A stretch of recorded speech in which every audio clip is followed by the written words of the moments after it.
Hello there! We are 4 episodes in to Project Juggle. We have multiple episodes still to release. With around 2 episodes a month, with the content we currently have, we calculate Project Juggle will last until September 2025. But we have many more awesome ideas for future episodes. Therefore, we have set up a Patreon page and a one-off donations button for anyone who would like to support us, mainly for travel expenses, as this is by far the most costly part of making these episodes. These can both be found in the description. And now for the episode. We hope you enjoy.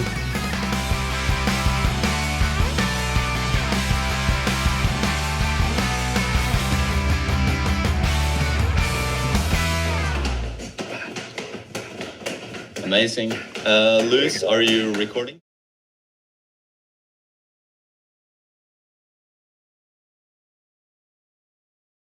And I just sent it in as somewhere at ESPN.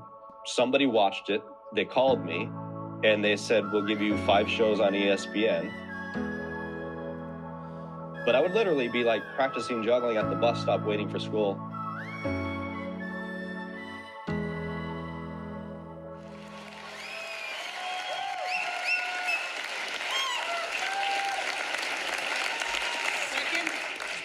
Second place? It says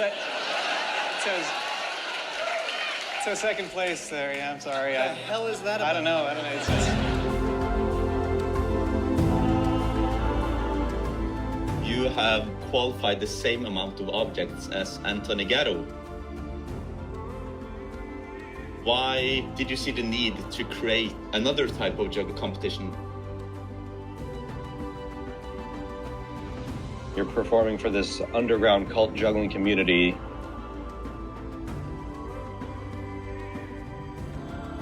We have like between maybe 350, 400 people attend that event. It's not going to happen if no one tries. Let's go. Let's go.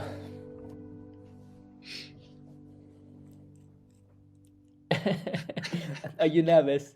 Yeah. Yeah. Me too. How well do you know him? Not too well. Like I met him a little bit. Okay, he's here. Are you ready? Yeah. 3, 2, 1. Hello? Let's see. Are you there, Jason? Oh, there you are. Hi, I'm Jason Garfield. Jason Oh, there you Garfield. How are you? Dead? Yeah. Jason, it's so nice. Thank you so much for joining us. That means a lot. Is this from 2004? 2004. Wow. Wow. Yeah, Welcome. 20 years. Thank you. Yeah, welcome, Jason Garfield, to our podcast. It's so nice to have you here. Thank you. It's very nice to be on your podcast. I've watched it.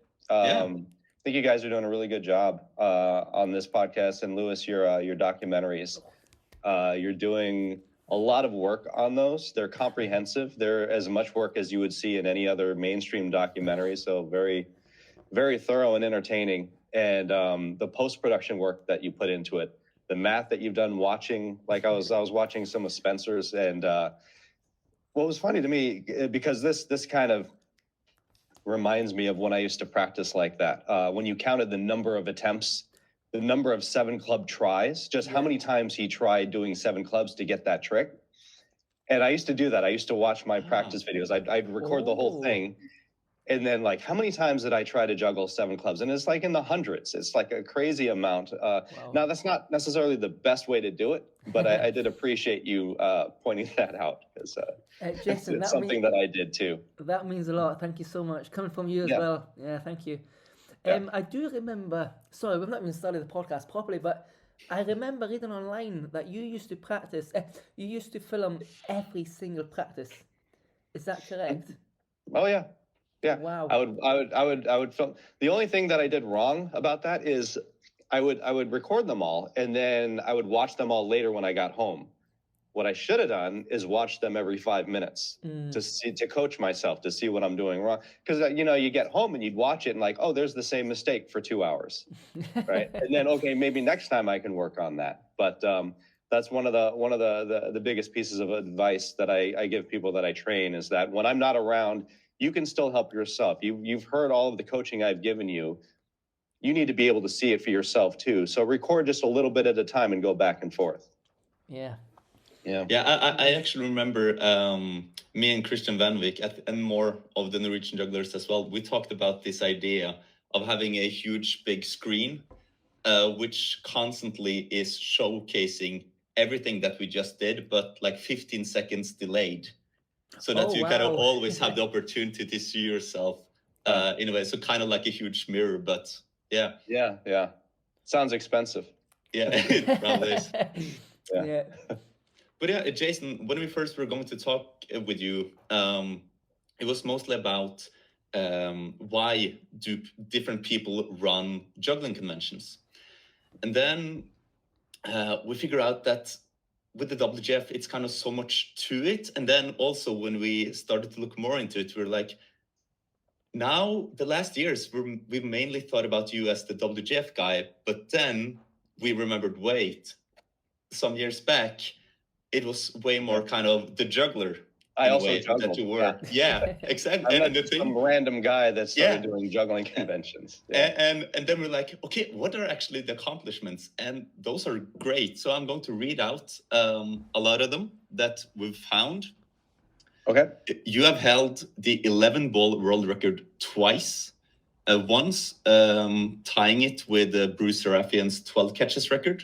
And then another time when you broke it and you did 14 catches. Oh, that's right. Yeah. And also you became the third person in the world to flash 8 clubs when you did it in triples. And if we remember correctly, you have also done some of the first attempts of 9 and 10 clubs as well. Yeah, I attempted 10 clubs once for video. Yeah. That's the only time I think I attempted it. Okay. And it surprisingly on the video, it looks possible, but from my perspective, there was no way. There were a lot of 3-dimensional problems with it, forward and back. But looking at it 2-dimensionally, it's like 10 clubs could happen, but not by me, not that day. Yeah, Luis. Was it in fountain, and what spins were you going for, or were you just throwing them? I think I was just going for height. Okay. Just get them up there. Yeah. I was using the Renegade Numbers Club, so it didn't matter really what end you caught them on. They were like sticks. The shell was a little bit bigger, but I think there's a reason why. I mean, obviously more space in the air for them, but also easier to catch on the wrong end. But I would imagine I was going for 5 spins. On that one. Bloody hell. Yeah. Can I find this footage online? It's in Juggling Master 2000, but I think I uploaded. If you go to my YouTube channel, Jason R. Garfield, I think it's in what did I call it? World's Hardest Juggling Tricks, something like that. Okay. Which at the time might have been true. Now it's like beginner level, junior level compulsories. Wow. But I think it's in there, and that was the basis for Juggling Master 2000. It was just that trick montage, and then it was on VHS, and I just started kind of sending it around. People were making copies of it, and then they said, "Hey, you should sell this," but it didn't seem like something sellable, so that's why I created a whole instructional video around it, and then the motivational part was that trick montage. Okay. Where and in that montage, I don't know if 5 club flats had ever been done before. I did it kind of as a joke in there, like there's no way this is really possible, and it was really crappy. Wow. But I got like a flash of it, and then I think I went back into 5. So 1, 2, 3, 4, 5, and kind of flats, and then back into 5. So there's a lot of stuff in that montage video that has been actually taken seriously now and done, as easily as I was just juggling 5 clubs. Yeah. That is so cool. Wow. I had no idea 5 club flats. Yeah, I thought that was probably a trick that has been around for quite some time, but yeah. I mean, I don't know for sure. I had never seen it before, and that's why I thought it was funny to try. I thought, because even with 4, I don't think it was done with 4. I think it was just a 3 club trick at the time. So for me, I was thinking it's funny to try 3 club tricks within 5. I thought it was a joke. Yeah, I see. And now it's also tricks I've seen, like, for example, 8x6 and all of these different side swaps, which now almost are base patterns in a way that before were kind of more tricks. So it's really when you first discover something new, it's hard to say how difficult is this really, like compared to if you put tons of time into it. So it's really weird how the next generation takes what was considered difficult before as just the norm and like, oh, well, I guess that's what we do. And then they take it further to something that's hard for them. And then the next generation just does that as the norm, and then they build upon that. So yeah, your question is certainly valid. What really is difficult? Because just having seen that someone else did it before makes it less difficult. Yep, 100%. Yeah. So also, you're the second person in the world to ever do a qualify of 10 balls, getting 20 catches. And you also have a claim of doing a qualify of 10 rings. I haven't found the footage, but you have qualified that as well. Really, it was one of the few times I did not set up the camera. And I will tell you, the pattern was perfect. It probably could have lasted longer. It was the easiest 10-ring run that I had ever tried. I remember exactly where I was. I was doing a 5-month contract in Japan, and I was in a practice space that I normally didn't get access to, where the ceiling was just as high as the sky. So like that, it wasn't an issue at all. And they just went up, and, you know, really, if you get the first 2 throws right, you're more than halfway there.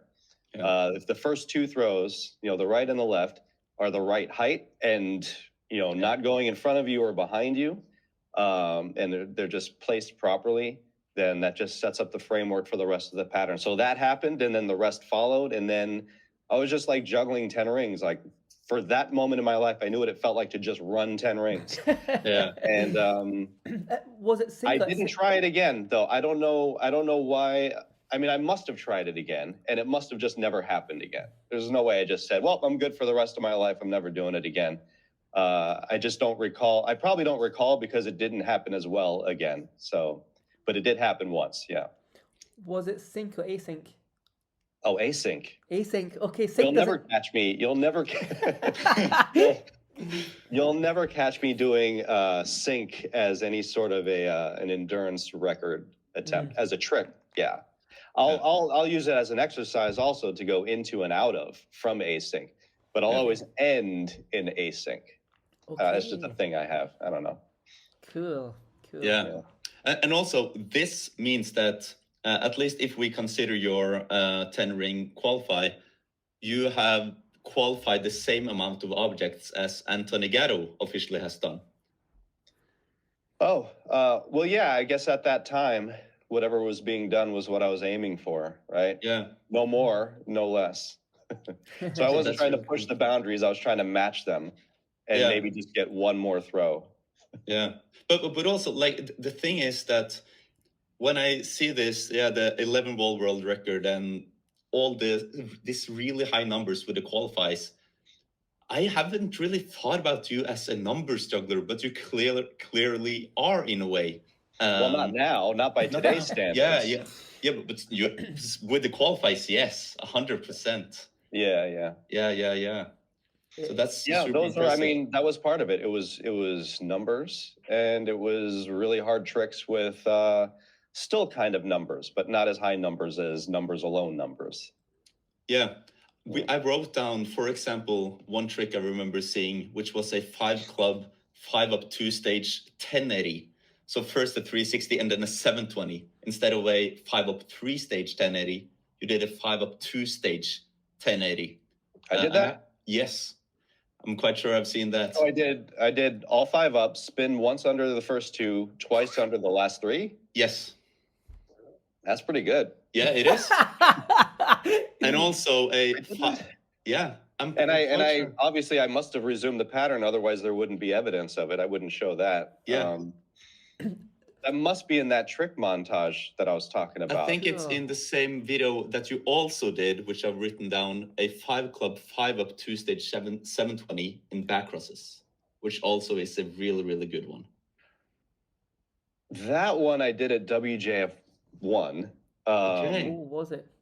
I think that's the only time I did it. So that montage, that must have been a different montage. I gotta look that up. Yeah. Well, you have the video. Send me the link to whatever you're let's see looking if I can find it here. I think it's 5 club moves. It's called. That Backcross 2 stage, by the way, that was the last night of WJF 1, you know, when everyone stays up all night and practices in the gym and does crazy stuff. Wow. And I was trying that. I think Arthur LaBelle was watching me and Sky King was watching. You could hear her scream after I get it. Wow. Because she had been watching as long as I had been trying it. And it might have been an hour. I was trying to get that trick. Wow. I got to see this. Okay. Yeah. So it's at 54 seconds. Such a powerful and really cool move. And a great correction as well. Yeah, of course there's going to be a correction. Oh. Yeah. Wow. But yeah, you've done some great moves. And also we figure out that you started out quite early. Like you have, we found a place online where it said that you had done 200 catches of 5 club backcrosses at the age of 15. 15, yeah. That's insane. Yeah, I was practicing 5 club backcrosses a lot for the 1990 competition. This individuals, seniors, whatever they called it. Yeah. And I went for very long endurance runs. And getting 100 and 200 with 5 club backcrosses for some reason was important to me. Not at all necessary. A good record though, but time better spent getting the first 10 consistent. You know. Yeah. Was that doubles or triples? And was that doubles or triples? Triples. Yeah, okay. I just did triples back then. I got into doubles. I was 15. I was working on both. Yeah. Okay. But triples is obviously easier because I was able to do it longer and more consistently. Doubles is really hard to control the spin and get them high enough and not have them consistently get lower and lower the longer you go and spin faster. It's a really hard level of club control, spin control. With backcrosses. That's why it amazed me so much when I was in Japan in October, a little bit over a year ago, and saw Masahiro Takahashi run at 38 or 40 catches of 5 club backcrosses in singles. Oh, okay. Yeah. I didn't know that was the record for singles. Yeah, and I was like, because the world record at the time was like 10 catches, and suddenly he does 40. And just doing instant doubles, it's hard to not overspin. Yeah, singles. I don't even know. I mean, I think his body type helps with that too. Yeah, probably as well. Long arms, narrow torso, not hard to get around there. Because when you think about when you're doing high slow singles just in front, right? You use way more follow through with your arm. So to do that as a backcross, you got to get your whole arm back there, and you have to use the same technique to make that happen. Yeah. Right. So that body type, I think, makes that a lot easier. But probably. Like in all sports, that's what helps, you know, genetics. But yeah, all of these accomplishments, and maybe some that we haven't mentioned, what technical juggling accomplishments are you the most proud of? Good question. Proud. Yeah. Well, personally. I really liked the 10-ball qualify. I just liked the way it looked. It just looked like it was raining balls, and somehow I was controlling them. And, now you can see that continue on for 40 or 50 throws by, whoever did that. Tom Whitfield. Yeah. Yeah. And so like watching 11-ball qualifiers is just like, it's just like watching an illusion. But for myself, probably the 10-ball qualify. Not so much 11, except for the ending of it, because it was funny. I don't know if what do you mean? When I throw the balls at the ground, it's the attitude that I had at the end. Oh, yeah. People always ask, why are you so angry when you accomplish what you were trying to do? And I always tell them, because it took me so long. So by the time you get it, I think I said this in an interview. In the WJF1 interview, I'm not happy. We're not getting along. We're fighting, and the fight is over. Now get out of here. So I'm just upset about the whole thing. But I did it, and now it's on video. So that's the reason why I like the 11-ball video, and I would show both in my show sometimes, just to show my accomplishments and things you'll never see live. So the only way you're going to see this is on video anyway, so I might as well just show it to you. And it gets a laugh, you know, after 11 balls. And I say of course, what follows juggling 11 balls is, and then I pause, and then I throw the balls on the ground, and I say, rage, and kind of the punchline. So, yeah, those two mainly, I guess, for different reasons. Getting into like, you know, clubs, nothing. Rings, the 10 rings was nice, but it's really now it's just a memory of a feeling, no evidence of it at all. Yeah, you have juggled all 3 props, but are there any, like, did you mainly consider yourself a ball juggler, or did you consider yourself, no, I'm an overall, that's my thing, I do everything, or did you have some preferences? Always overall. I was always probably strongest with balls because they're the easiest. I always wanted to be strongest with clubs, but I wasn't because they were the hardest. And throughout all of this, my practice technique was horribly flawed. My structure, my technique, the way I went about it, anything I accomplished was through sheer luck and maybe some natural ability, but not at all the right way to do it. And you can see what that leads to in competitions because of the amount of drops that I had and just the consistency of it. Later, I did start training a lot smarter, probably right around that time I was in Japan. So like the 90s, mid 90s, I think I restructured my training. But by then there were so many embedded bad habits that it was more about correcting, unlearning, you know, bad habits and adding that on top of still trying to get better. So I did get a lot better and more consistent. My shows got better, but still could have been much better if I knew all that from the beginning. I really want to ask you what were the bad habits, but that might be too big a topic. Not that there was lots of bad habits, but yeah. Could you tell us the top three bad habits that you think? Yeah, impatience, not knowing what you should be practicing, and not realizing that juggling comes from where you're standing and how you're standing. Okay. So it all comes from body position, weight distribution, symmetry, balance, arm position, understanding the angles, paying attention to those, and then not rushing into each attempt before thinking about all of that before you do it. I think I've put probably the most underrated and greatest resource for juggling training online now, which is just my personal private training sessions that I'm doing now with Kevin, with Jean-Baptiste, and with Matt Walmsley. The great. I think if you just watch any one of those and apply it to your juggling, seriously, and really do it though, right? And never not do it, you'll get better.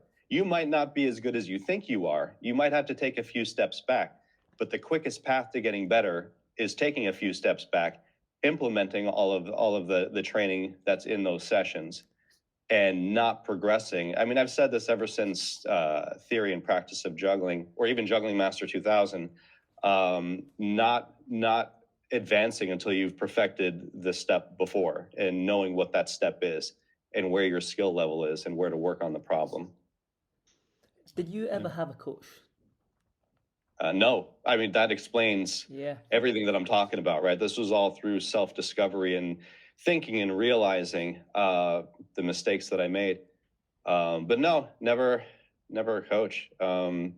If anything, it was just watching old videos of juggling competitions. I think probably the biggest help was watching old competition videos of Anthony Gatto every day.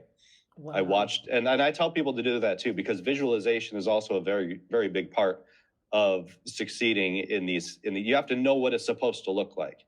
And if you can get a picture in your head, either from when you've done it before perfectly or from somebody else that you've been watching on video or live, and then when you do it, you visualize that and you feel the pattern that you're visualizing, you pretend to be what you're thinking of. And that works a lot.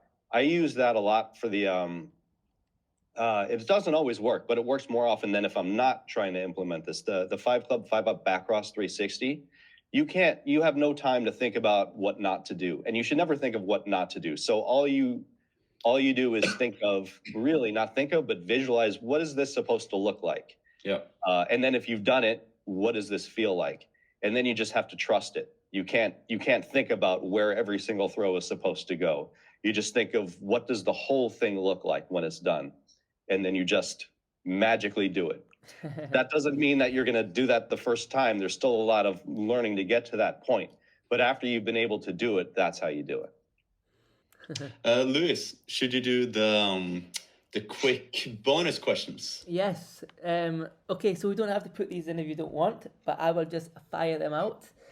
Okay. And it's supposed to be quick fire, so the first thing that comes into your head, if you can. Okay. Do you want to take it in turns, Ivan, or shall I just fire them out? Take everything. Me, say everything. Okay, Yeah. right. Ivan's my boss, Jason, so... It seems like it, yeah. Yeah. What is the longest you've gone without eating? 100 hours. Wow. What is your one rep max on bench? Oh, I just tried this recently. 300 pounds. Wow. And I'll tell you, I only did it because people keep asking me, and that's not how I train. So I've never tried it because there's no reason to, because that's not why I lift weights. But I did it just to have an answer. So 300. Nice. What date was Vova born? Vova? Yes. 86, 92, I don't know. It was 15th of September 87. 87. Yeah. Yeah, that's good.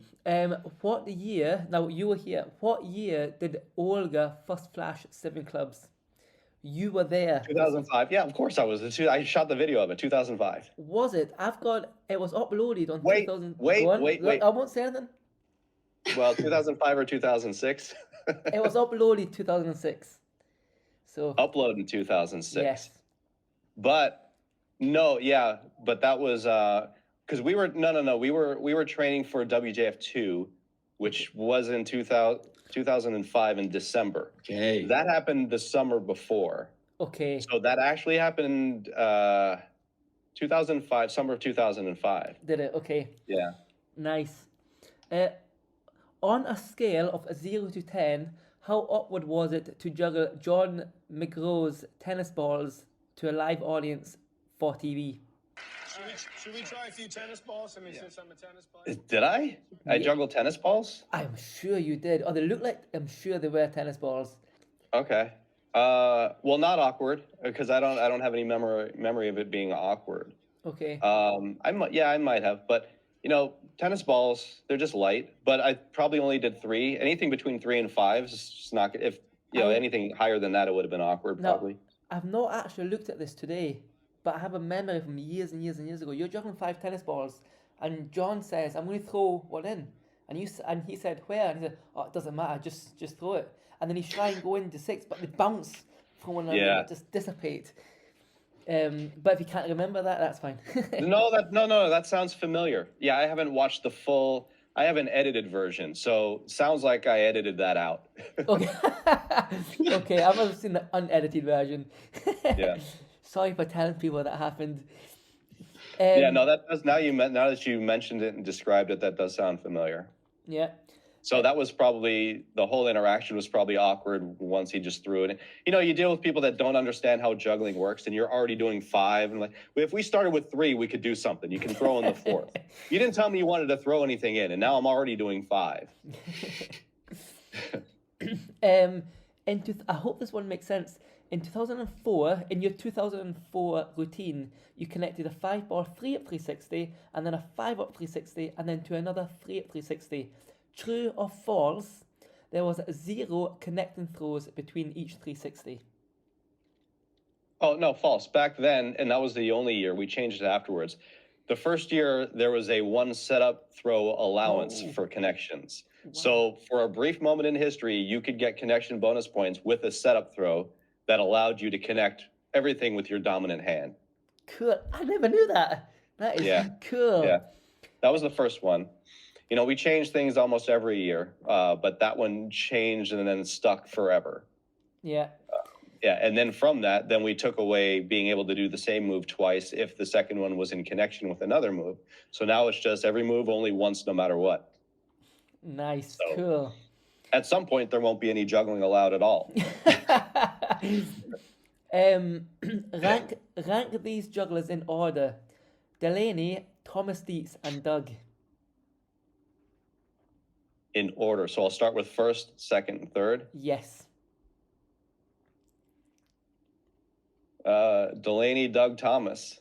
Okay. How many views does your juggling Taibo video have on YouTube? Without looking, obviously. Yeah.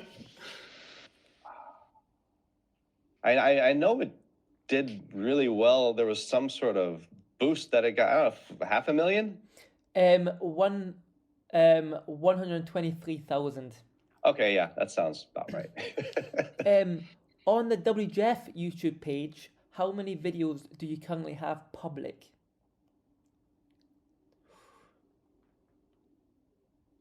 $80? I've got 486. That's what it says at the top of the YouTube channel. Yeah. Well, I guess when you throw in promotional videos and updates and stuff, not just competition videos, and yeah, that makes sense. And one more question: who would win in a fight between you and Christian Van Vick? Oh, I don't know what he knows. I think we'd figure out a way for it to be a tie. Okay. That might happen before any blows are thrown. Okay. Or at least landed. Yeah. Nice, and that's all of the bonus questions. Amazing. So it's an interesting choice. Of all the people you'd want to see me fight, Christian Van Vick is that's the matchup you want to see. All right. Okay, so now we're going to go a little bit into why you started juggling and how it developed all the way up until the point where you saw the need for creating a new juggling federation and a new competition format. Mm-hmm. So how and why did you start to juggle? Me and my family just moved to Seattle. We lived about 2 blocks away from the Seattle Center. And every Saturday, the Cascade Jugglers met at the fountain area outside and juggled. And I had a brother who's about 5 years, well, I guess I still have a brother, and he's still the same number of years older than me, which is 5. And he started juggling, and I stopped by every now and then. It was on the way to the arcade. So I was going there to play video games, but I stopped by and tried juggling a little bit for first month. It wasn't working, so I wasn't interested at all. Once it clicked though, then I switched from arcades to juggling. And I just kind of became obsessed with it because I guess I got good fairly quickly at it. And it was the only thing that I was doing that gave me that kind of, immediate satisfaction of accomplishment. And so I just kept doing it. And I guess people were impressed with it, in that group. And so that motivated me to keep doing harder stuff, to keep getting that response of nowadays it'd be like posting videos and getting, likes and stuff like that. This is the analog version of that, where there's actually people there watching you and telling you in real time, hey, that's good. Someone mentioned that I should try competing, and so I did. I competed in the juniors and won that. And then going to the conventions, obviously that just perpetuated the same response that I was getting for it. So that's how I got into it and why I kept doing it. At what age was that? I was 10. Started when I was 10. Okay, yeah. So basically the same as me then. I was like 9, 10 as well when I began. Yeah. What does your brother and even your parents think of where you've gone with juggling? The WJF is massive. Do they realize how big it is? Yeah, I mean, they seem impressed by it or proud, I guess, of those accomplishments. And we don't talk about it much, but it doesn't seem like they dismiss it. Yeah. Cool. Yeah. I'm wondering, since you mentioned that kind of getting kind of nice comments and stuff from others was one thing that kind of motivated you, but is that the main thing that kept you motivated to keep pushing your juggling to the really high limits, or No. was it more internally, or how? It's not just. I don't think it could have been just anything. I think it happened to be the right thing that got the right response for me, because the patterns in juggling were seductive. There's like I would watch, the way Anthony Gatto would control the objects and have these perfect patterns. And the pattern is really what I wanted to control. I wanted to create it and control it. So like, whatever number I couldn't do, I wanted to do that number, and then once I got it, then beyond it. So like the goal was always to get up to 7 clubs, 9 balls, and 9 rings, because that's what he was doing, and he was maintaining that for an impressive amount of time. Yeah. And I think that's probably why I practiced wrong, is because I just wanted to get the feeling of creating and controlling those patterns just for a little while. And then, but my thinking is that the more I did it, the more I'd be able to do it. So there was definitely something about the way it looked and felt to do it also. There had to be, because of all the pain that comes with that, all the broken fingernails and all of the cuts in your hands and all that, to keep going through all of that. Either have to be, a masochist, or you have to like what you're doing, or in my case, a combination of both, I guess. No. Yeah, you often mention Anthony Gatto. Was he your kind of main inspiration, or was there other people that inspired you as well? No, he was pretty much it. I would watch, other videos. I'd watch other jugglers, not for the same reasons, but just to have juggling playing. And I just watched, like, I would watch the old IJA competition videos, like from 84, 86, 87. Yeah. And I just watched those a lot. But I replayed his videos, more than anyone's, and just same. It was a multi-daily event. I'd get up to go to school. I'd watch, whatever I had time to watch before I left. But I would literally be like practicing juggling at the bus stop waiting for school. Wow. I would juggle sometimes in the classroom, in the hallways, after school, in the gym. Then I'd take a bus for an hour to go to the YMCA, and then I'd practice for 5 hours there. And then, I can't recall any schoolwork that I did during that time, but there was definitely a lot of juggling. Wow. Wow. Yeah. Wow. So cool. Earlier in this interview, we talked a little bit about kind of that a generation sets the standard, and then the newer generation just like, oh, okay, this is easy. Now we do this. Now we do this. And side swaps is kind of one of the things that have evolved a lot throughout the years. And what were kind of your thoughts when side swaps really started to become integrated into the juggling world? In 2000, at the Montreal Convention or Festival, Alan Knudsen cornered me and held me hostage, and forced me to try a bunch of these theoretically possible side swaps that he hadn't been able to do or test or get anyone good enough to try, and made me do them. And that was my introduction to side swaps. So he wouldn't tell me numbers at all. He would describe them to me, by height and direction, and sync or async, stuff like that. So that was my introduction to side swaps. And, for the most part, I don't have, other than not wanting to practice what I really wanted to work on during that time, I don't really have a negative experience with side swaps, other than my introduction to it. Yeah, it definitely, it's created some very pretty and very ugly patterns. Yeah. I remember me and my brother, we called 97531, one high, one under the other, one under the other, one under the other, and one underneath. That was the name for the trick. Because we didn't have the numbers. We didn't understand it. Terminology in the first WJF competition is a shower under a shower under a shower. Yeah. I don't know if this is a good question, but how did the juggling community take side swap? Were some people for it and some people against it, or was it just? I don't recall anyone being against it. I think there were just the people that were interested in it talked about it a lot, and there was a lot of numbers and notations going back and forth.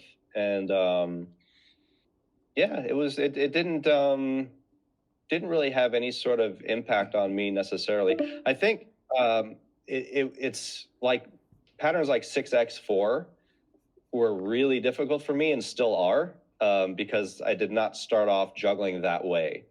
I think it's a really good, and I use it for like older people that I train to stave off dementia, because I think it's a really good brain activity to do 6x4, even if it's just a 3-ball training exercise for it, because to go in opposite directions in different heights at the same time, it's really a hard one to wrap your brain around if you haven't, if you weren't introduced to it from an early age. And so I can do it, right? But it's not at all natural or comfortable. But I think it's a really valuable thing to do just for brain health. And also, it looks nice and it's hard, and in competition we give points for it. So that's another reason to do it. Yeah. Cool. Wow.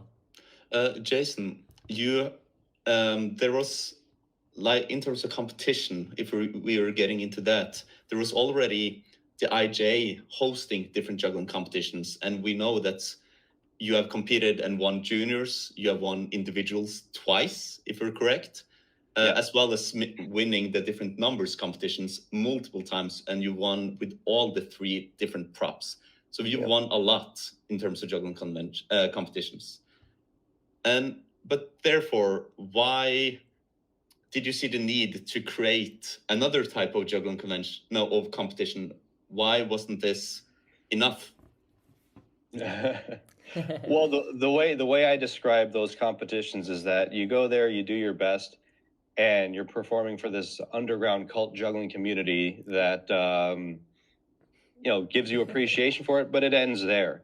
So I wanted to present this to the world. My goal was to get juggling competitions on ESPN, not just the ones that have been done before, because in my opinion, and I would say this in my show, it's the best of whoever decided to show up and compete. In some years, you're the only one who has to show up and you win.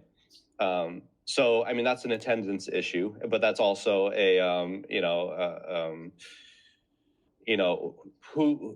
how do you put together a competition where it actually means something to be the champion?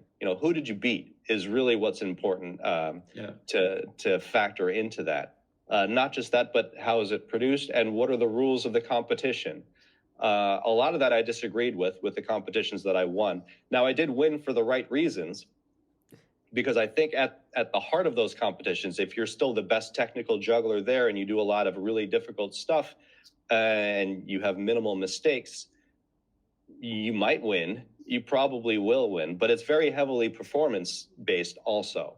So there's a lot of elements that you have to work into it that distract you from doing your best juggling, like wearing a costume that might not make it ideal for juggling, it's just something you have to think about, and how you perform it using the there's a lot of performance stuff. Now, it's great if you want to become a performer, right? It guides you in that direction to perform, which WJF does also, but in a different way, more just on the technical side of it and consistency and learning how to train for that. But then also it's not, apples versus apples. It's like I could be competing against someone who's doing contact juggling. Yeah. And I think I've done that. I think I beat them, but still the fact that we're both so if I say, here's who I beat, someone's going to say, well, they're not even juggling. I wouldn't say that, but someone else might. Yeah. Right. So that's why I had, the ball competition, the ring competition, the club competition, and the overall, because for me, what was important is being well balanced in balls, clubs, and rings.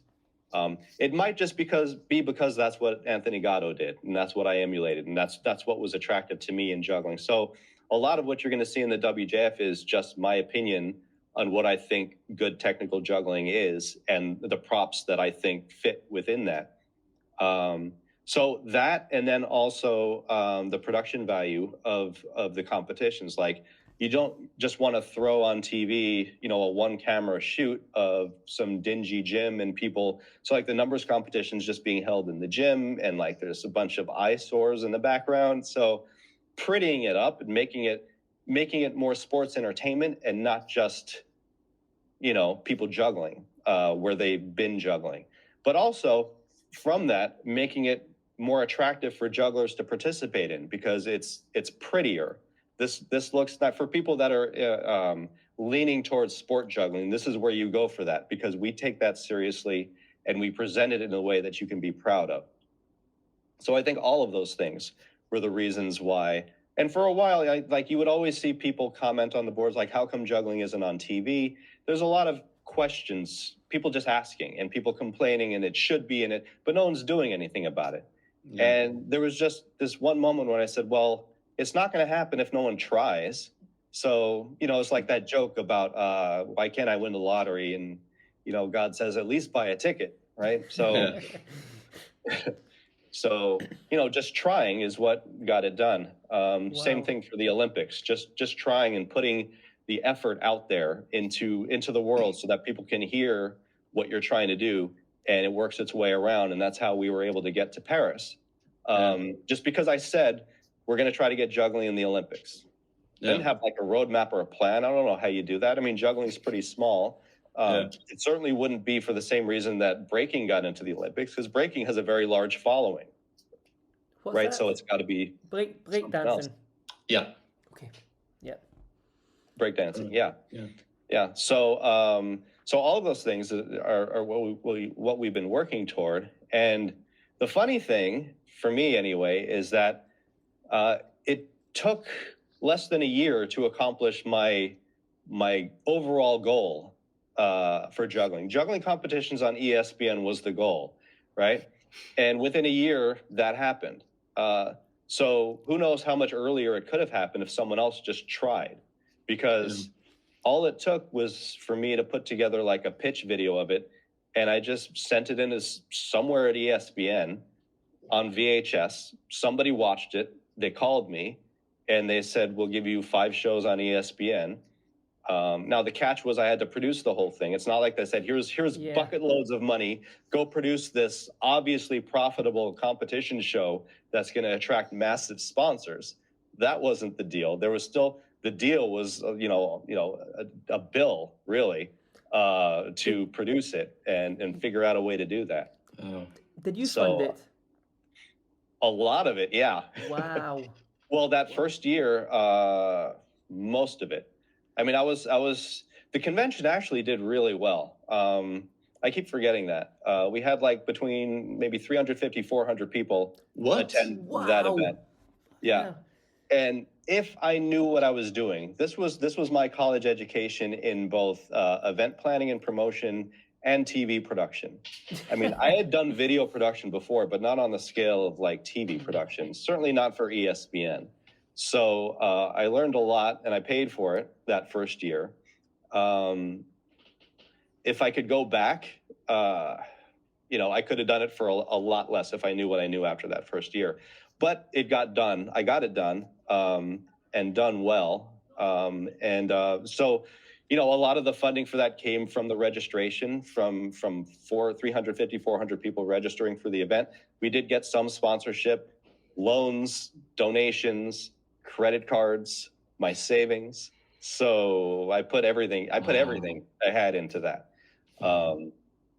There was a point afterwards where I didn't know how I was going to be able to continue. And even though I didn't know how I was going to continue, I didn't have any money, I didn't know, but I definitely didn't want to stop it. So I just promoted another one and it just worked out. You figure things out, I guess, if you try, and the second one did just as well, actually much better, because I figured out how to get the pricing right on everything. Wow. And then from that point forward, it was just a formula that worked. Some years better than others. And one of the mistakes I made later on is just not promoting with enough lead time, 6 months to a year beforehand. I did a lot of events where I might have not even been planning on doing events that year. And then 2 months before December came, I got motivated to do an event. I was that way with competing also sometimes. Yeah. Like a whole year would go by and I wouldn't think about it at all. And then the competition's coming up in a couple of months. Yeah, maybe I'll put something together and do it. That doesn't work so well for event promotion and planning because you need time to plan for that, right? So from this point forward, the plan is to promote as far in advance as possible, 6, 8, 12 months, so that people know about it. That's great. And to make plans for it and save for it and all of that. Wow. But yeah, those are all the reasons why that all happened and kind of how it happened. You said a while ago, about 10 minutes ago or something, you said something like it could have happened a lot earlier if someone else did it, but no one else did it. Jason, I can't think of one other person that would put that much time, effort, money, vision into what's in here to fire it out in 1 year. Yeah, I guess, so maybe right? Because only no one did. you could do it. Yeah. So that's really, really cool. Really, I'm really cool. wondering right now, kind of off topic, because some minutes ago it showed up that the video is ending soon. Do you have 20 more minutes or not? Yeah, sure. Yeah, because what we can do then is that we just end this call and I send you another link. Another link, yeah. Phone you Yeah, back you got in it. 2 seconds then. Okay. Cool.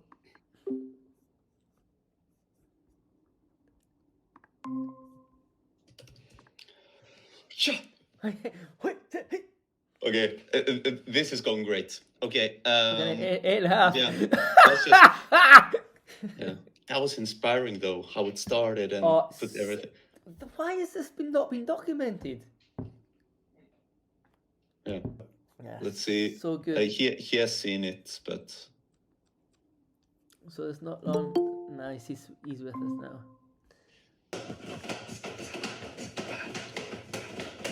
amazing. Luis, are you recording? I am recording, yes. Good. Yes. And you're ready once again, Jason? This is episode 5 of the Jason Garfield Show.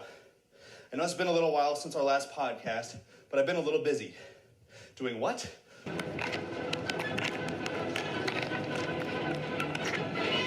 Excuse me. Excuse me. Excuse me. Cool. Fire away. Yeah.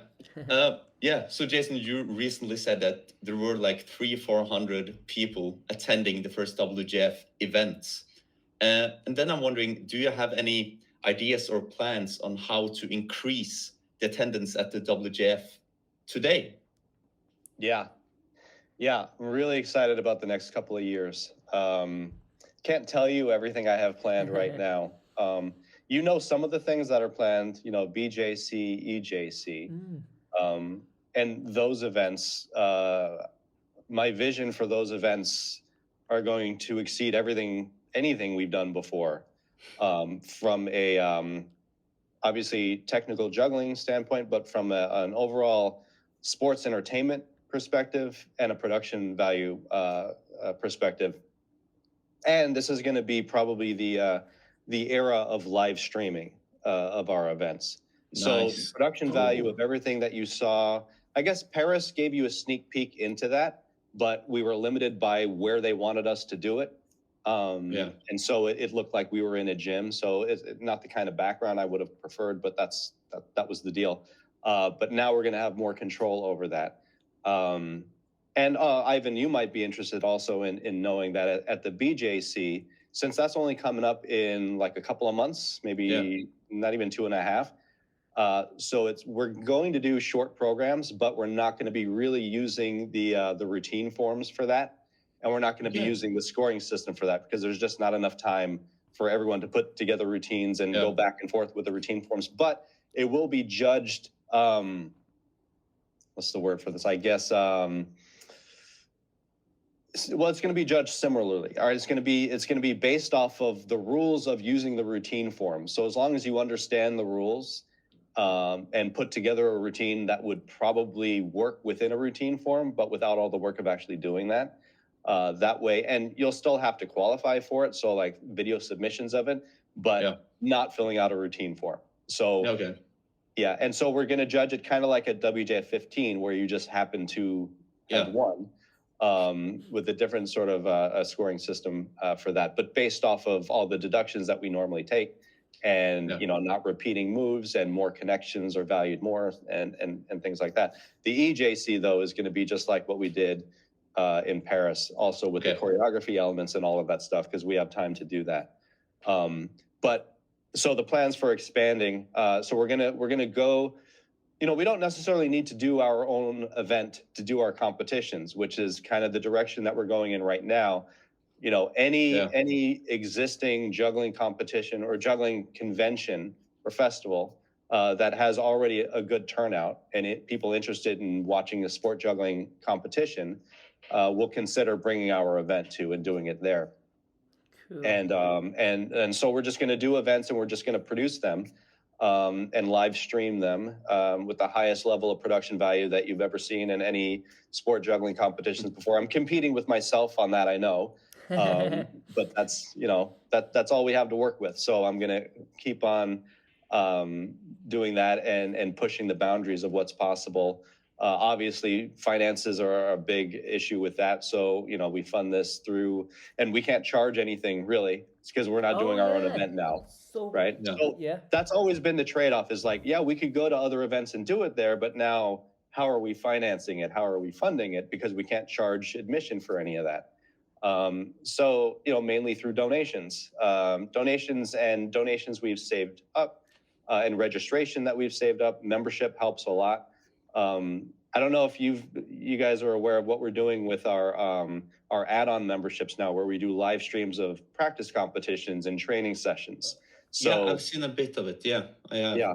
So I think we're going to do a free week of that, just so that everyone can see what we're doing in there without any cost. Just like when HBO used to have a free week to try it out. That's what we're going to do with that. So like membership helps with that, and sponsorship. So I'm constantly working on figuring out ways to pay for all of this stuff. But I think we'll do it. And then we'll hold our own convention probably in 2026 somewhere in the U.S. I'm starting to work on that now and find a good city to do that in. Not necessarily Vegas, but maybe.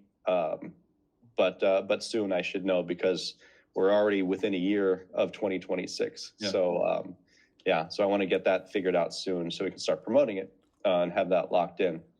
So I think with that much lead time, and with what we're going to produce at the BJC and EJC, I would still like to do those events annually, so we have multiple events going on throughout the year in different parts of the world, to put world in the World Juggling Federation. Yeah, I mean, we've done that. We've been doing that since I guess 2007, the first BJC we went to. We've done some events in Canada, but to keep doing that, and then having affiliates such as yourself, like you ran WJF 18 in Japan. Yeah. So doing more stuff like that, and I've been talking with them back and forth. I'd like to bring like all of us out there to do a real, fully loaded WJF event at the Japan Juggling Festival. Oh. Wow. So Louis, we need to go back to Japan. Yeah, we do. We do. Yeah. Oh shit! I had a question. Oh yeah, who's coming to the BJC out of the WJF? Is Vova going? No, Vova's not going to that one. He's going to go to the EJC. Yes, nice. Yeah. Josh will come. Josh Horton will come to both. Oh, cool. Okay. I'll be at both, of course. Awesome. I think Kevin already bought his ticket to the BJC to compete. Cool. So nice. Kevin's probably going to both. Yeah. I heard some kind of story that the BJC fell through, they cancelled, but then Jason Garfield came to the rescue and picked it back up again. How true is that? Well, I didn't rescue any. I tried. Well, it worked. Well, I don't know. I don't know the chain of events that led to the organizers that are running it now doing it, but there was a point where there was nobody doing it, and then I contacted them and I said, let me try. And I did. I put a couple of weeks of work into contacting all of the venues, and I did as much work as I would do if I were running my own event, to try to figure out how to find space. That is insane. I found some really some amazing spaces that would have fit within the budget. Everything was perfect, multiple, like there's great spaces. The only caveat is that you have to have space for camping. And then that eliminates like 99% of them. And the camping has to be within walking distance too. So like you throw that in there and then it's like, for me, it became almost impossible to find a place that could accommodate both. But if you take that out of it, I found a lot of great places. And I put together a pitch and a proposal for what I had found. So I did put a lot of work into that because it would have been cool to run a BJC. And I was up for doing it because I have experience running juggling events, for the past 20 years. So I was pretty confident that I could figure out, and there would be a team of people, which I don't really have. Like I've done mostly everything with just myself. Maybe once the event starts, I have a few people helping with it, but it's nowhere near on the scale of like what BJC and EJC does with their volunteer team. So I figured if I had access to people that could actually help, all I have to do is tell people what to do and they do it. That sounds pretty easy compared to doing it all myself. But yeah, somehow, the organizers that are doing it now had a proposal, and since all of mine kind of fell through, figured that was the only option. So better to partner with them and do what I wanted to do at it, with them running the other side of it. And so that's what it's become. That's amazing. That's so cool. That's a great story. Yeah, that's a really cool story. Jason, I'm wondering, like, what does your ideal WJF competition look like? Like, for example, would you like to have enough competitors so that you have a ball competition, a club, a ring, and an overall, where kind of those that compete in overall are just overall, and then you have some specialists in the different ones? Or what does your ideal competition look like? Yeah, ideal is, first, it's at least 7 days long, maybe longer. It's a very long event. There's time for all different divisions and all different categories to be held. So we have the manpower for that, a judging panel of people that can stay for that long and run all of those competitions. And we have just opportunities for everyone at every skill level and every prop category specialist or overall to do everything that you just said. And it's just a week long or longer of, the most massive collection of juggling competitions to be held at the scale and production quality of everything that we've been doing so far. So that's a lot. That requires a lot of people. The first few WJFs, we had a lot of judges helping with that. Cool. It was in Vegas. It was easy for them to get to. I think also I paid for a lot of their travel. Wow. So there was a big startup investment just in travel alone. But it was more about like, I have an idea, I have a vision. What's the easiest way to create it and show it to people with as little risk on their end so that they participate in it? And that's kind of what I was thinking on that first one. But yeah, grand overall scheme of how I'd like that to go is like the first one, only times 10. Wow. Yeah. Which WJF did you enjoy the most?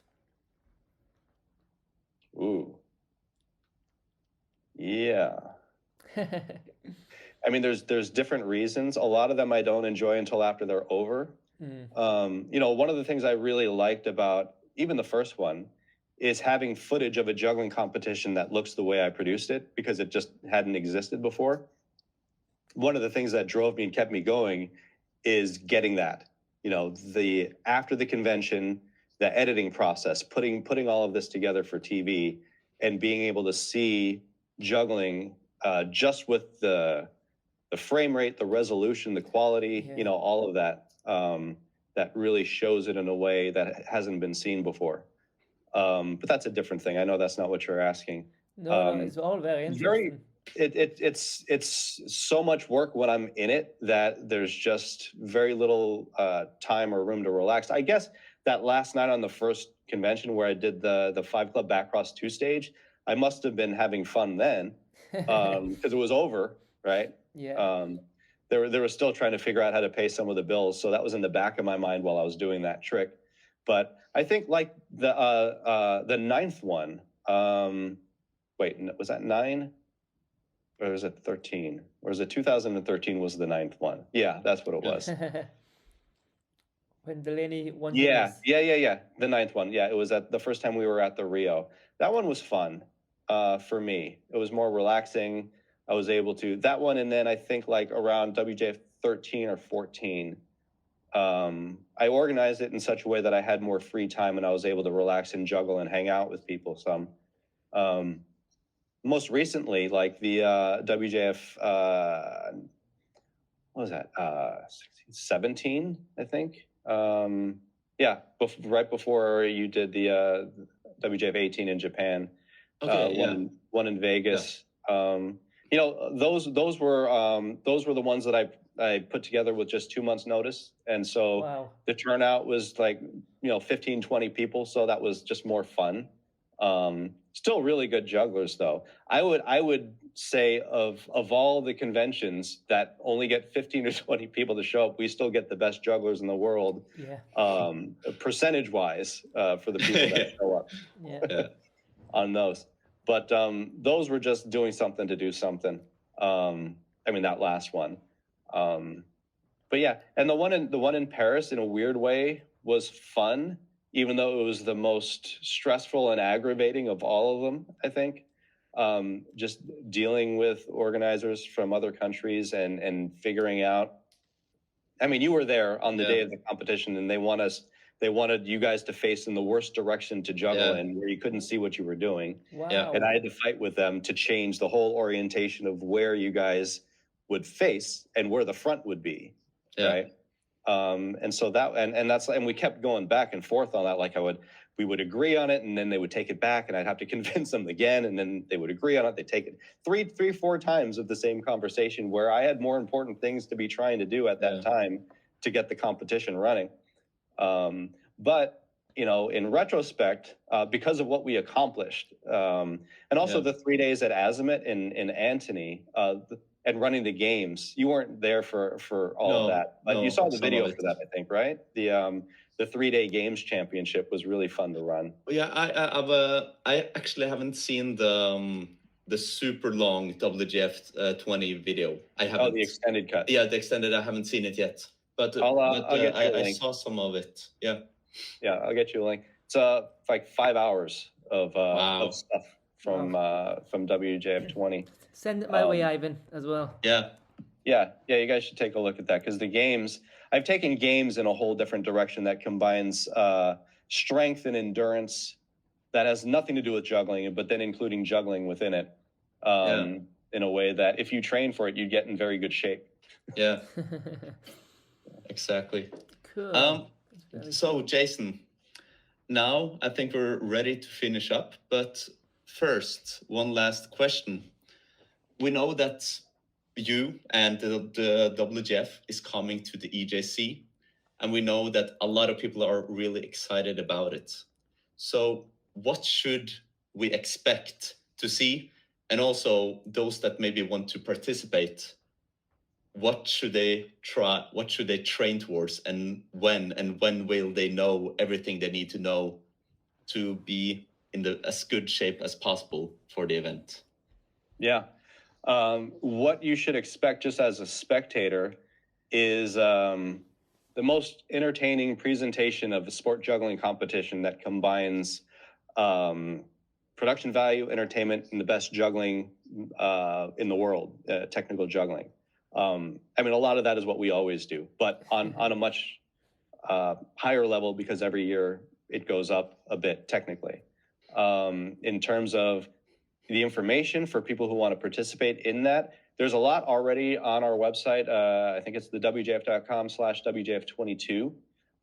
That'll point you in the right direction. And actually, I've put together, if you're planning on competing, there's kind of a calendar of how you should train, where you should be right now, and then at a specific date, what you should be able to do with your either the tricks that you're working on or your routines, and then the submission dates. So a lot of that is already there. And we'll start putting more information up there too, like who's competing once they confirm. But I believe Jean-Baptiste and Kevin and Matt Walmsley, those three, we already have those three, which Cool, I think are cool. going to be pretty strong. Yeah. Cool. And this is just an advanced, right? Because the ultimate is only every 4 years. So we're back to advanced. Kevin is going to do so well, especially in balls. Like, yeah, I feel like we're going to see so many insane ball connections there. But it will also be interesting to see him up against Matt Walmsley and Sean Baptiste as well, because they all have different strengths in a way. So yeah, Do you know what? that would be really cool. Do you know what? His ring and club juggling is getting there also too. Yeah. So obviously balls is going to be the easiest to do the best at, but it's club stuff and ring stuff, and you can watch his progress kind of every 2 weeks or every month when I train him. So we'll see the progress in those live streams of his training sessions. So that's kind of a cool element. One of the things that I actually took away from the Olympics this year is they did this thing where they just broadcast the gymnasts training the day before their competitions, and that was it. There was no commentary. It was a bunch of cameras set up, and they were just shooting them practicing, which I thought was really cool. It's kind of like the practice exhibitions that we do, but not, because they're just there doing whatever they're doing. They're not doing it for the camera, but the cameras are there. So I want to try to work in some way that we can do that also, because I thought that was like a really cool behind the scenes thing to see. Even that, and even like showing the test run through that you guys did, like it was just more practice for the competition. And it's just really interesting to compare what happened in that test competition with what happened in the real competition, and then getting your interviews and all that. That's all in the extended cut, like, you know, how that affected your decisions, you know, after doing that test competition, going into the real competition. So yeah, all that stuff is really cool. And it's some of the things that we're trying to implement to add some new stuff to it, and more access and production value to the whole thing. That's amazing. There's two things that I really miss from the old WJF things, and that is the backstage stuff. Because I remember there's a clip of Toby and Thomas in your house trying to do like a little, just stuff like that is so cool, because you get to see people's personalities and whatnot. Yeah. Also, the convention videos. The convention videos, yeah, they're bloody mega. And I also miss like before the WJF, like Lauger would do a video, and then someone like Bova and Thomas would do a video, like Luke. Yeah, competitor profile videos. Yes, those. Yeah. Why is that not a thing anymore? Because those were mega.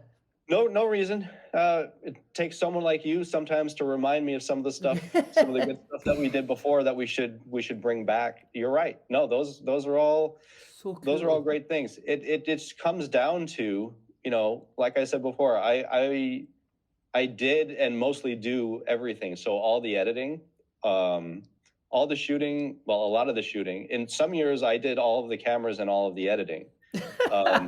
If you look at WJF 11, I had no camera operators except myself.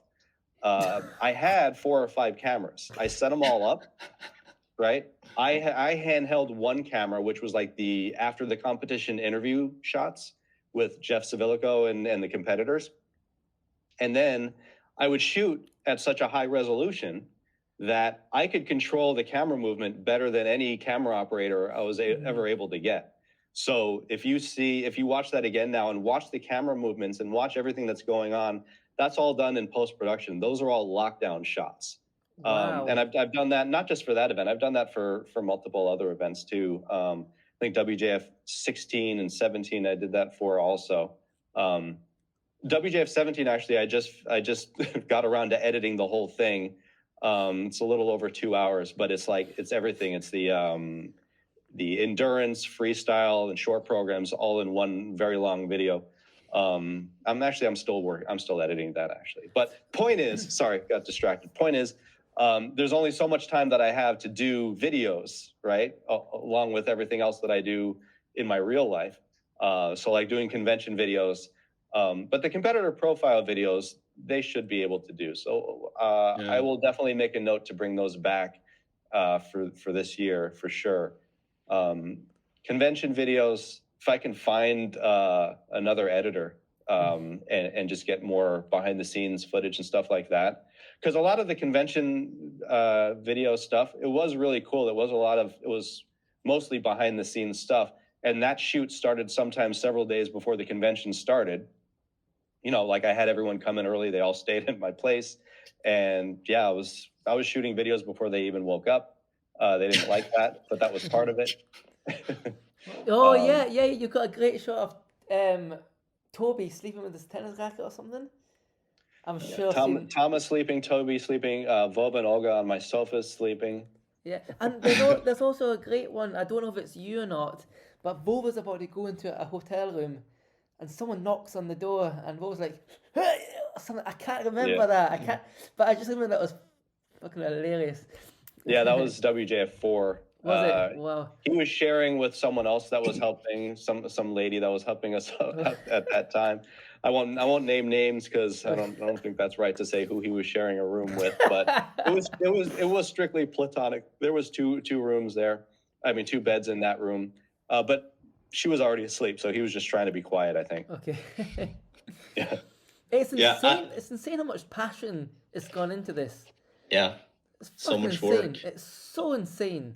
Yeah. Well, no more than you put into your documentaries. No. Vastly more. Jason, vastly more. 20 years in. Oh, yeah. You just got to keep doing it, and then, well, you'll never catch up, I guess. But you can catch up to this point. Yeah, true. Yeah. I've got to wait for you to die and then try and live a bit longer. Yeah, Then 20 more years. Yeah. I look now at WJF 22, and it seems like the most important date for everyone that wants to compete to remember is May 15th.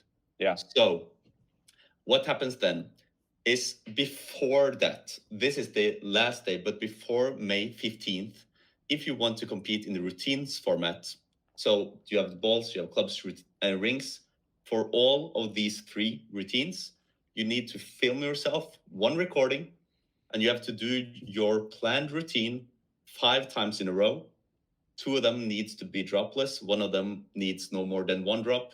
1 needs no more than 2, and 1 needs no more than 3 drops, which is exactly the same that me, Christian, Spencer, and Jonah did for WJF 20. And it's difficult. It is very difficult to do it that consistent, especially when you have the mindset of, I want to beat the other guys, so I can't do the easiest routine. So you need to practice towards this. And it's going to help you do routine way better, but start early. Start trying to shoot for this maybe in March even, because it might take longer than you think. But then you're going to be quite ready for the actual competition in August. So hopefully we can maybe make some more videos about how to set everything together, how the point system is working, some new videos so that people get reminded. And I can also probably help with doing some of these explainings. That'd be great. Yeah, because you've gone through it and you've done it. One thing I would add to that, though, for the video submissions is don't just decide what day you're going to shoot the video. Yes. For that. Do it every time. The reason why that is a requirement is because that's how you should be training at that point in your competition training. At that point, you should be able to do your routine like that. So shooting a video of it should just be, I'm just going to shoot myself doing what I've been doing. It shouldn't be like a big stressful video shoot where today's the day. That's going to feel like a competition, and it's going to be less likely to happen. So start doing that on your own so that you have some sort of level of confidence of being able to do it when you shoot video of it, and then just keep shooting video of it. Like, it doesn't have to happen on the first day you try it. It could be a month of just, trying that. It just has to happen once on video. But the point is, it should be happening every time you practice. And, we talked about this before, and it's important to get in the repetitions of each trick. But what's more important is getting in the repetitions of each trick in the order you're going to do it in your routine. That's harder than doing the same trick just 10 times in a row, because it gets easier after you've gotten the first 2 out of the way. Then, you've got the muscle memory programmed for that trick. But going into that trick from something completely different, that's the challenge of a routine. And that's where the training for becoming a performer also overlaps with WJF competitions, because that's how you put together a routine, whether it's a competition routine or a performance routine. You're doing a routine, and when you do routines, you're not showing the same trick 3 times in a row typically. Yeah. You know, unless you drop the first 2. And also one more thing for the submission, at least if I remembered correctly, if you attempt a trick and you drop on that trick, you are allowed to move on as you are allowed in a competition. But at least a change for this year is that the last move you're doing in a competition, you need to think about this move. Because if you accomplish to do it on your first attempt, it's going to double the amount of points you get. But if you attempt it and then you just don't attempt it again and you don't accomplish it, you're going to lose that amount of points instead of just not receiving points for it. So you need to be strategical about the last move in your competition. Do you want to aim high? Do you want to do the 7-club qualify or to get the double? Or do you want to do a 5-club 3 of 360 so you're safe to not avoid deductions? This is something that you need to calculate yourself, figure out what is the best strategy for me, and implement it in your training. Yeah. How do you like that? That's the main, as I've seen the changes for this year, that's the rule which I really enjoy. Some of the rules were with the trick limitations about maximum, this many side swaps with free period, this many with 664. Like there's a lot of these things which I would gladly discuss, because I think they can make it unnecessarily difficult to put together a good routine. But the rule about you're getting way more rewarded for actually getting your last trick, and also deducted for not getting it, I think that's a good way to go, because it happened quite a lot this year, and for good reasons, because we didn't see the benefit of trying again in terms of points, but now we do. Cool. Yeah, every year we plug another hole that's leaking water until we get the competition to look the way we want it to. And, you know, we want everyone to end strong. Even if it's an easier move, as long as we don't want people ending in failure, right? You can do a great routine, but then if the last thing you did, you fail at, and then you don't try it again, it kind of is a little lackluster of an ending, especially if you win with that routine. So we also want, you know, whoever wins to end strong too. We want everyone to end strong, but particularly the ones that score the highest too. Yeah. So it's definitely interesting strategy implemented with that. Just like with the new endurance format, the strategy of when do you stop, when do you cut your losses, or just, take your winnings and leave. Yeah, because it's one thing with having that as a online format, but this year for EJC, is it just going to be routines, or are you planning on having more competitions? We're doing, depends on how many people we get entered into the competitions. That'll determine how much time we have. But right now it's a freestyle on the first day, and then the so 5, 6, 7 objects, or a like three club freestyle battle, or there's the 3-club freestyle battle. We'll do that. And then the 5, 6, and 7 object freestyle also. Then the routines for advanced, and they're separate, so freestyle is not part of the overall championship right now. For the time being, because of time restraints, we're just doing routines for the overall championship. If there's time, though, we might be able to fit in. I would like to put in like compulsories and synchro. I'd like to add those in. We'll definitely have time to do that at the BJC, I think. EJC, the amount of time that we have might limit us to what we can do, but definitely freestyle, the freestyle that I mentioned in the short programs. At the EJC, will you have your own room, space, whatnot? You mean practice space, or like? Both practice space and actually like is it going to be treated like a show, like the open stages are? Yeah. Okay. It's more like it's a WJF competition show. Okay. So it'll be in the big gala tent, the same place that they're going to hold the main show. Okay. Yeah, cool. It'll be in. I believe that's the same venue that it's going to be in. on both days. So so it's basically a WJF show. And then when there's no WJF competition, who knows where the competitors will be? Probably just in the gym with everybody else juggling. Cool. But I do want to try to schedule some practice exhibitions as we get closer. We'll start discussing that and see if we can do something that's more scheduled.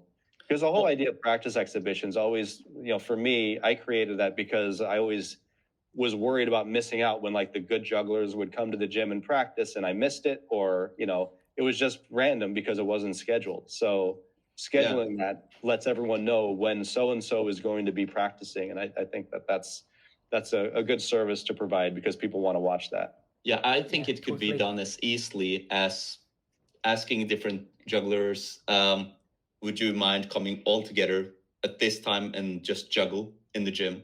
Doesn't need to be its own venue or anything, just we stand there and practice. And it often happens at DJC as well, spontaneously, that suddenly a lot of good jugglers are practicing together and it forms a circle and people are watching them practice. And for sure something like this could happen. I mean, that's definitely something you would put on the schedule if you knew it was going to happen. Yeah.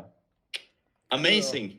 Do you have anything more, Luis? No, I think that's amazing. What a great interview. Thank you.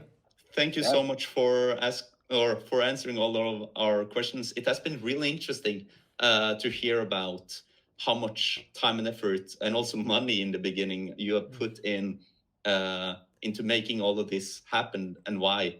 It's an interesting story. I'm going to write a book about it soon. Really? That's awesome. That's awesome.